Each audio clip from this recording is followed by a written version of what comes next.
केंद्र सरकारनं पंतप्रधान कार्यालयाचं नाव बदलण्याचा महत्त्वपूर्ण निर्णय घेतलाय। सेंट्रल विस्टा प्रकल्पांतर्गत उभारल्या जात असलेल्या नव्या पीएम ऑफिसला आता सेवा तीर्थ असं नाव दिलं गेलंय। देशाशी संबंधित सर्वात महत्त्वाचे निर्णय ज्या ठिकाणी घेतले जातात त्या कार्यकारी केंद्राला नवं नाव देत शासन म्हणजे सेवा हा संदेश अधोरेखित करण्याचा प्रयत्न करण्यात आलाय। शासनातील सेवा भावनेला अधोरेखित करणारा हा बदल आहे।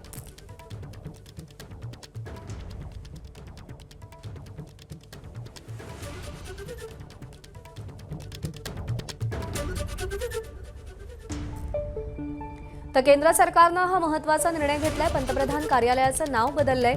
सेवा तीर्थ नावानं आता पंतप्रधान कार्यालय यापुढे ओळखलं जाईल।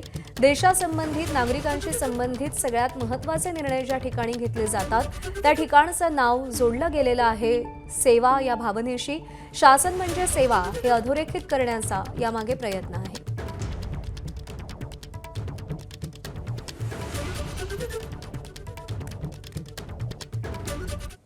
आणि सेवा तीर्थ नंतर आता केंद्राच्या सूचनेनुसार देशभरातल्या राजभवनांचं देखील आता नामांतर करण्यात आलंय।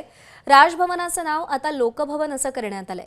महाराष्ट्र व गुजरातचे राज्यपाल आचार्य देवव्रत यांनी या संदर्भात राजभवन सचिवालयाला निर्देश दिलेत।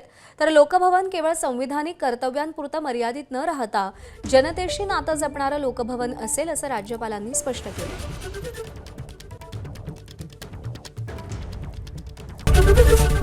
एबीपी माझा, उघडा डोळे बघा नीट।